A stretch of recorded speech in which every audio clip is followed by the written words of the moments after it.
বাংলাদেশ উন্মুক্ত বিশ্ববিদ্যালয়ের সকল শিক্ষার্থীকে আন্তরিক শুভেচ্ছা, অভিনন্দন ও সালাম জানিয়ে শুরু করছি আমাদের আজকের ভিডিও। আসসালামু আলাইকুম। আজকের ভিডিওতে থাকবে এইচএসসি পরীক্ষা 2026-এর সিলেবাস ও মানবন্টন বিষয়ে বিস্তারিত আলোচনা। প্রথমত আপনারা দেখতে পাচ্ছেন যে 12ই নভেম্বর 2025 খ্রিস্টাব্দে বাংলাদেশ উন্মুক্ত বিশ্ববিদ্যালয় থেকে একটি বিজ্ঞপ্তি প্রকাশিত হয়েছে।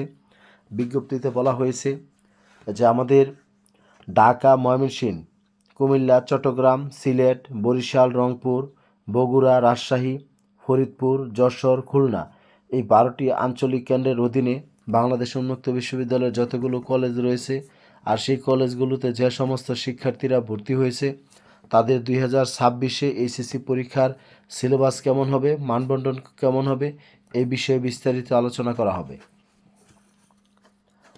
আপনাদেরকে কয়েকটা বিষয় এখানে বলবো। আপনারা দেখতে পাচ্ছেন যে ওপেন স্কুল পরিচালিত এইচএসসি পরীক্ষা 2026-এর সকল বিষয়ে পূর্ণাঙ্গ সিলেবাস, পূর্ণ নাম্বার ও পূর্ণ সময়ে অনুষ্ঠানের বিষয়টি বাউবির উপ আঞ্চলিক কেন্দ্র ও স্টাডি সেন্টারের মাধ্যমে শিক্ষার্থীদের অবহিতকরণ প্রসঙ্গে। অর্থাৎ এখানে আপনারা দেখতে পাচ্ছেন যে আপনাদের কোন সিলেবাসের পরীক্ষা হবে এই বিষয়টি সবাইকে যেন জানানো হয়, এই কথাটি এখানে বলা হয়েছে। আমি আপনাদেরকে এখানে দেখাচ্ছি যে উপযুক্ত বিষয় ও সূত্রের পরিপ্রেক্ষিতে জানানো যাচ্ছে যে গত 23/9/2025 তারিখে অনুষ্ঠিত একাডেমিক কাউন্সিলের ৭৯তম সভায় গৃহীত সিদ্ধান্ত নং অতি 2 অনুযায়ী বাউবির ওপেন স্কুল পরিচালিত এইচএসসি পরীক্ষা 2026 সকল বিষয়ে অর্থাৎ সকল বিষয়ে পূর্ণাঙ্গ সিলেবাসে পূর্ণ নাম্বার ও পূর্ণ সময়ে অনুষ্ঠিত হবে মর্মে স্কুল কমিটির সুপারিশ অনুমোদিত হয়েছে। কপি সংযুক্ত করা হলো। তার মানে আপনাদের পরীক্ষাটা হবে সকল বিষয়ে পরীক্ষা হবে। সকল বিষয় বলতে আপনারা যে যে বিষয়ে রেজিস্ট্রেশন করেছেন আপনাদের সকল বিষয়ে পূর্ণ নম্বরে এবং পূর্ণ সময়ে যতটুকু সময় থাকার বিষয় অতটুকু সময় পরীক্ষাটি অনুষ্ঠিত হবে। তার মানে এখন বলবেন স্যার আমরা পূর্ণ নম্বর এগুলো পাবো কোথায়? আপনাদের প্রতিটা বইয়ের পিছনে আপনাদের একটা মানবন্টন দেওয়া আছে, একটা নমুনা প্রশ্ন দেওয়া আছে যে কয়টি সৃজনশীল প্রশ্ন থাকবে বা প্রশ্ন কোন কোন প্যাটার্নে প্রশ্নগুলো হবে বা ইংরেজির বিষয়গুলো বা আইসিটি এগুলো সব বিষয় সেখানে দেওয়া আছে। সেই মানবন্টন অনুযায়ী এই জন্য বলছে পূর্ণ নম্বরে ওই মানবন্টন অনুযায়ী আর ওখানে দেখবেন নমুনা প্রশ্নের মধ্যে সময়ের উল্লেখ আছে। ওই সময় অনুযায়ী ওই মানবন্টনে আপনাদের পরীক্ষা অনুষ্ঠিত হবে। আরও বিস্তারিত আমি আপনাদেরকে বলবো কারা কারা ফলো করবেন।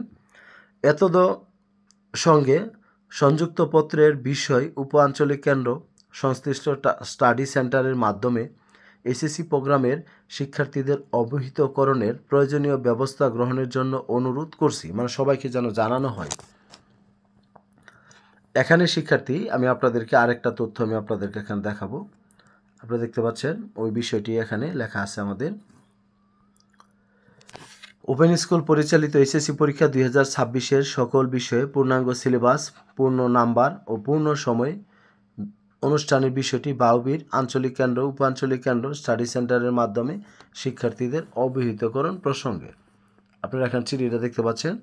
উপযুক্ত বিষয়ের পরিপ্রেক্ষিতে জানানো যাচ্ছে যে 23/9/2025 তারিখে অনুষ্ঠিত একাডেমিক কাউন্সিলের ৭৯তম সভায় গৃহীত সিদ্ধান্ত অনুযায়ী অতি 02 অনুযায়ী ওপেন স্কুল পরিচালিত এইচএসসি পরীক্ষা 2026-এর সকল বিষয়ে পূর্ণাঙ্গ সিলেবাসে পূর্ণ নাম্বার ও পূর্ণ সময়ে অনুষ্ঠিত হবে।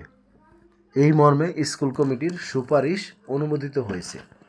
যাই হোক, এখন আমি আপনাদেরকে কয়েকটা বিষয় এখানে নোট দিব কারা কারা আমরা সিলেবাসটি ফলো করব। আপনারা যারা 2025 সালে বাংলাদেশ উন্মুক্ত বিশ্ববিদ্যালয় এইচএসসি প্রথম বর্ষে যারা আপনারা ভর্তি হয়েছেন আপনাদের এখানে 6টা বিষয় হোক আর 7টা বিষয় হোক, যদি আপনারা অপশনাল নেন তাহলে আপনাদের 7টি বিষয়, আর যদি অপশনাল না নেন অতিরিক্ত সাবজেক্ট তাহলে আপনাদের 6টি বিষয়। অর্থাৎ 25 সালে যারা এইচএসসি প্রথম বর্ষে ভর্তি হয়েছেন আপনাদেরকে 2026 সালে এপ্রিল মাসে অনুষ্ঠিতব্য পরীক্ষায় আপনাদেরকে এই 7টা বা 6টা বিষয়ে ফাইনাল পরীক্ষা দিতে হবে, একেবারে ফাইনাল পরীক্ষা। কারণ আপনারা অনেকে জানেন না যে উন্মুক্ত বিশ্ববিদ্যালয়ে কীভাবে পরীক্ষাটি হয়। উন্মুক্ত বিশ্ববিদ্যালয়ে 2বার পরীক্ষা হয়। একবার প্রথম বর্ষের পরীক্ষা ফাইনাল পরীক্ষা অনুষ্ঠিত হয়, আবার দ্বিতীয় বর্ষে চূড়ান্ত ফাইনাল পরীক্ষা অনুষ্ঠিত হয়। প্রথম বর্ষটি যদি আপনারা পাশ করেন তাহলে সেটা আপনাদের উন্মুক্ত বিশ্ববিদ্যালয় কর্তৃপক্ষ রেজাল্ট সংরক্ষণ করে রাখবে। পরে আবার আপনারা দ্বিতীয় বর্ষের সাবজেক্টগুলো পাশ করলে, অর্থাৎ আপনার রেজিস্ট্রেশনকৃত সকল বিষয়ে পাশ করলে আপনাদেরকে সার্টিফিকেট দেওয়া হবে। এই একটা বিষয় গেল।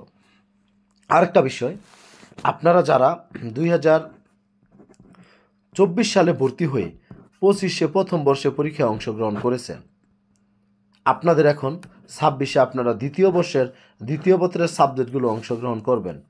আপনাদেরও শিক্ষার্থী এই সিলেবাসটি ফলো করতে হবে, অর্থাৎ বইয়ের পিছনে যে পূর্ণাঙ্গ মানবন্টন বা সময়ের বিভাজন দেওয়া আছে সেই অনুযায়ী আপনাদের পরীক্ষায় অংশগ্রহণ করতে হবে। তাছাড়াও আপনারা যারা 2025 সালে এসএসসি রেজাল্টের পর যারা অভিযোগ করেছেন, যাদের পিআর আসছে বা অ্যাবসেন্ট আসছে বা ফেল আসছে, আপনারা যারা 26-এ পরীক্ষায় অংশগ্রহণ করবেন, অর্থাৎ 26 সালে যারা পরীক্ষায় অংশগ্রহণ করার জন্য আপনারা রেজিস্ট্রেশন করবেন, সবাইকে এই পূর্ণাঙ্গ সিলেবাসে আপনাদেরকে পরীক্ষায় অংশগ্রহণ করতে হবে। এখন আপনি যদি বলেন যে স্যার আমরা তো 25-এর শর্ট সিলেবাসে মানবন্টনে আমরা পরীক্ষায় অংশগ্রহণ করেছি, 26-এ কেমন মানবন্টন হবে? আমি আপনাদেরকে বলবো 25-এ দেন আর 24-এ পরীক্ষা হয় নাই, আর 23 বেসের হোক, যে কোনো বেসেরই আপনি শিক্ষার্থী হন না কেন, আপনি যদি 26-এ পরীক্ষায় অংশগ্রহণ করার জন্য আপনি যদি রেজিস্ট্রেশন করে থাকেন, তাহলে শিক্ষার্থী আপনাকে পূর্ণাঙ্গ সিলেবাসে, মানে সম্পূর্ণ বই, পূর্ণাঙ্গ সিলেবাস বলতে সম্পূর্ণ বই আর বইয়ের পিছনে যে নমুনা প্রশ্নের মানবন্টন দেওয়া আছে সেই মানবন্টন অনুযায়ী পূর্ণাঙ্গ সিলেবাসে এবং প্রশ্নপত্রে যেই সময়টা উল্লেখ রয়েছে নমুনা প্রশ্নে, সেই সময় অনুযায়ী আপনাদের পরীক্ষা অনুষ্ঠিত হবে। তবে শিক্ষার্থী পাস মার্কের যে বিষয়গুলো, যেগুলো আপনাদের 100 মার্কের যেগুলো রিটেন পরীক্ষা হবে, সেখান থেকে আপনাদেরকে 33-এ পাস, সেটা আপনারা জানেন। আর যেই সাবজেক্টে, যেমন ইংরেজির ক্ষেত্রে এটা বলছি যে 100-র মধ্যে 33-এ পাস। তাছাড়াও আমাদের যে সাবজেক্টগুলোতে সিকিউ, সৃজনশীল আর এমসিকিউ, ধরেন সিকিউতে আপনার হলো এখানে 60 নম্বর আর এমসিকিউতে হলো 40 নম্বর। যেই সাবজেক্টগুলোতে আপনাদের সিকিউ আর এমসিকিউ তা দুইটা মিলে হলো 100 নম্বর, তারপর এমসিকিউতে 40 আর সিকিউ মানে সৃজনশীল হলো 60, তাহলে আপনার এমসিকিউতে 40-এর মধ্যে আপনাকে পাশ করার জন্য 13 পেতে হবে, আর সৃজনশীলের 60-এর মধ্যে আপনাকে 20 পেতে হবে। আলাদা আলাদাভাবে আপনাকে পাশ করতে হবে। আর যে সাবজেক্টে আপনার সিকিউ, তারপরে এমসিকিউ, তারপরে আমাদের আবার এখানে প্র্যাকটিক্যাল বা ব্যবহারিক পরীক্ষা রয়েছে, ব্যবহারিকে ধরেন 25, যেমন আইসিডিটা যদি আমি আপনাকে বলি, আপনাদের সিকিউতে হলো আপনাদের এখানে 40 নম্বর, আর এমসিকিউতে হলো 35 নম্বর, আর ব্যবহারিক হলো 25 নম্বর। এই আপনাদেরকে 100 নম্বরে পরীক্ষা অংশগ্রহণ করতে হবে। তার মানে সৃজনশীলে 40-এর মধ্যে আপনাকে 13 পেতে হবে, আর এমসিকিউ 35-এর মধ্যে 12 পেতে হবে, আর আপনার ব্যবহারিক প্র্যাকটিক্যাল পরীক্ষায় আপনাকে এখানে 8 পেতে হবে। এই নম্বরগুলো যদি আপনারা আলাদা আলাদা পান তাহলে কিন্তু শিক্ষার্থী আপনারা পাশ করবেন। যাই হোক, কথা অনেক বেশি বলে ফেলছি, কথা বলার প্রয়োজন ছিল, নাহলে আপনারা আমাকে আবার প্রশ্ন করবেন।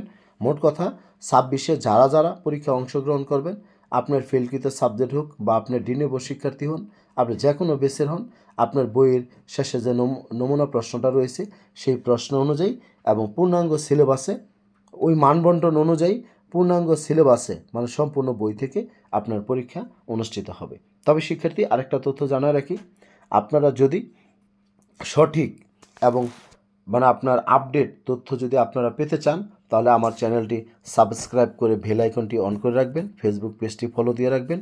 ইতিমধ্যে যারা সাবস্ক্রাইব করে রয়েছেন আপনাদেরকে অসংখ্য অসংখ্য ধন্যবাদ। আরেকটা বিষয়, আমার এখানে আইসিটি, তারপরে ইংরেজি প্রথম দ্বিতীয় এই সাবজেক্টগুলোর অনলাইন বেচ চলতেছে। যদি আপনারা কেউ ক্লাস করতে চান তাহলে আপনারা 01609781125 এই হোয়াটসঅ্যাপ নাম্বারে আপনারা যোগাযোগ করবেন। অনলাইন ক্লাস করেন আর সাজেশন নিতে চান, যে কোনো প্রয়োজনে আপনারা 01609781125 এই হোয়াটসঅ্যাপ নাম্বারে যোগাযোগ করবেন। সবাই ভালো থাকবেন, সুস্থ থাকবেন। আসসালামু আলাইকুম।